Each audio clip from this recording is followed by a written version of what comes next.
Assalamualaikum warahmatullahi wabarakatuh. Kami dari kelompok 3 akan mempresentasikan ideologi bangsa.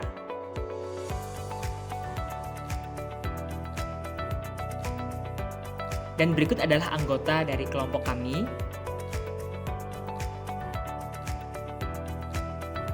Langsung saja, yang pertama-tama adalah hakikat ideologi.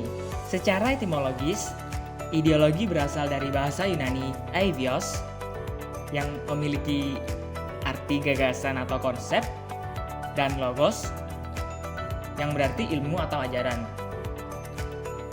Secara terminologis, ideologi juga memiliki arti ilmu atau ajaran yang mengandung ide-ide atau cita-cita yang bersifat tetap, sekaligus juga merupakan dasar, pandangan, dan paham. Dan selanjutnya, untuk dimensi-dimensi dari ideologi sendiri memiliki beberapa dimensi, yaitu ada realitas yang merupakan cerminan dari realitas hidup masyarakat. Selanjutnya ada idealis yang di dalamnya terdapat cita-cita dalam segala bidang kehidupan yang diharapkan dapat dicapai oleh masyarakat penganutnya. Setelah itu ada normalitas yang dimana mengandung nilai-nilai yang bersifat untuk mengikat kehidupan masyarakatnya dan dipatuhi oleh mereka, khususnya kepada norma-norma atau aturan yang sifatnya positif. Dan yang terakhir pada dimensi ideologi yaitu fleksibilitas. Ideologi tersebut seyogyanya dapat mengikuti spirit perkembangan zaman sesuai perkembangan ilmu pengetahuan dan teknologi. Dimensi ini lebih sesuai pada ideologi yang bersifat terbuka dan demokratis.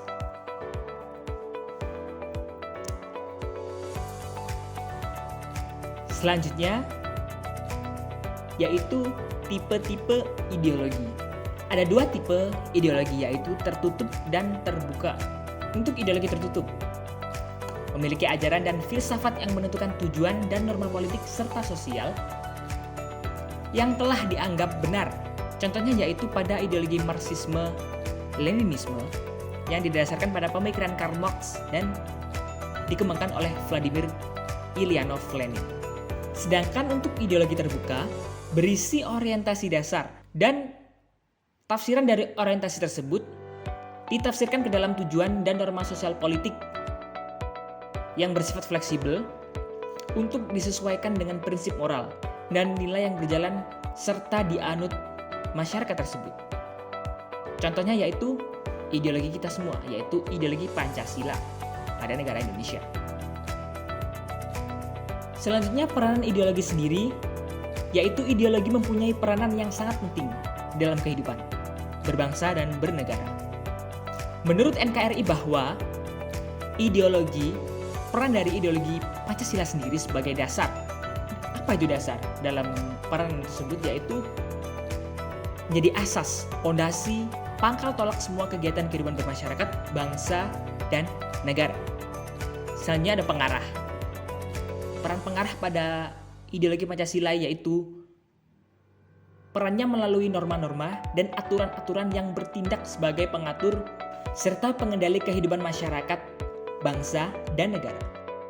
Selanjutnya, tujuan dari ideologi Pancasila itu untuk menciptakan aktivitas dalam kehidupan bermasyarakat, berbangsa, dan bernegara yang mengarah pada cita-cita yang terdapat dalam ideologi negara, ideologi nasional yaitu Pancasila, serta dapat membangkitkan motivasi dan semangat dalam rangka pelaksanaan pembangunan bangsa secara adil dan seimbang.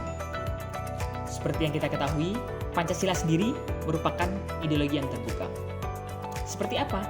Yaitu bisa dikatakan atau disebut ideologi demokratis yang dapat menerima pemikiran-pemikiran baru, even mengembangkannya dengan syarat tidak keluar atau bahkan melanggar nilai-nilai dasarnya. Pancasila sebagai ideologi jelas mempunyai sifat demokratis.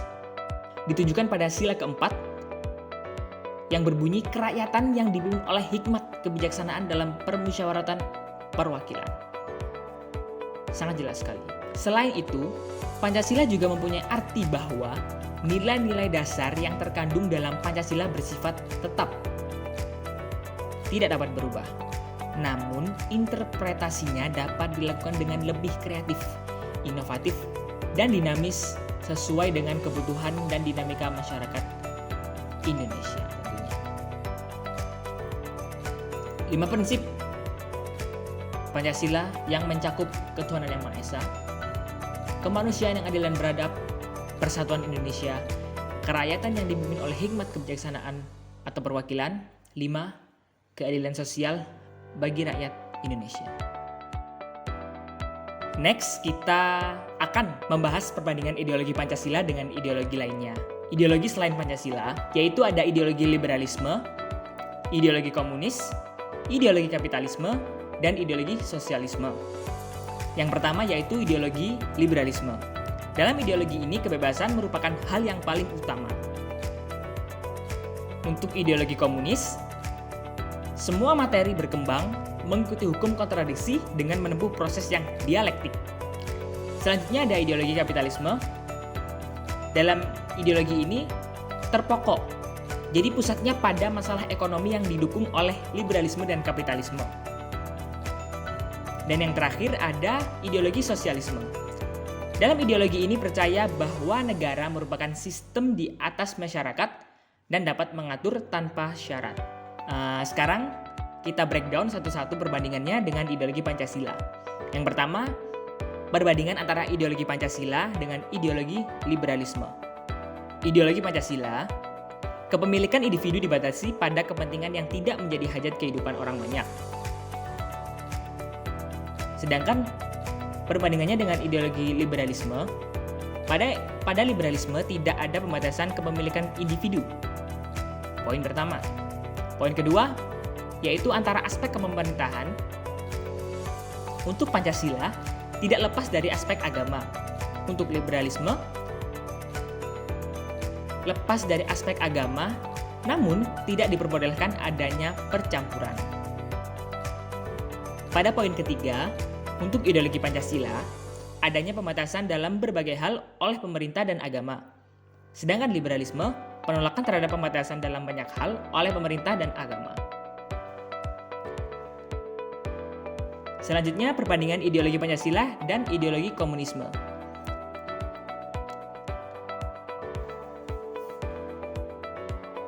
Poin pertama, hak milik pribadi dan negara dipisahkan dengan jelas dan diperbolehkan sesuai dengan peraturan. Untuk poin pertama, pada ideologi Pancasila, hak milik pribadi dan negara dipisahkan dengan jelas dan diperbolehkan sesuai dengan peraturan di ideologi tersebut. Untuk ideologi komunisme, penghapusan hak milik pribadi dan negara menjadi milik bersama. Poin kedua, untuk ideologi Pancasila timbulnya kelas dalam masyarakat dengan penanganan masing-masing. Untuk ideologi komunisme, terciptanya negara tanpa kelas. Sangat kontras sekali perbandingannya. Dan untuk poin ketiga di ideologi Pancasila, pemerintahan yang dilaksanakan merupakan pemerintahan yang demokratis. Sedangkan di ideologi komunisme, pemerintahan yang otoriter tercipta atau dibuatkan agar rakyat dapat diatur sepenuhnya.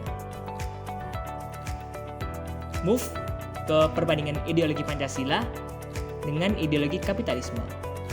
Poin pertama pada ideologi Pancasila, peran negara sebagai pencegah terjadinya dan monopoli dan lain-lain yang merugikan masyarakat. Dengan ideologi kapitalisme sendiri, perekonomian diatur oleh mekanisme pasar.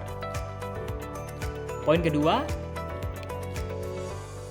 Pancasila dalam hal agama harus menjiwai dalam kehidupan bermasyarakat, berbangsa, dan bernegara.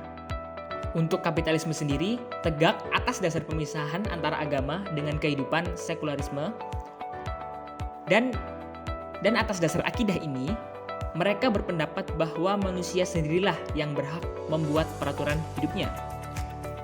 Wow, it's quite different. Dan untuk poin ketiga, Pancasila sudah pasti demokrasi Pancasila.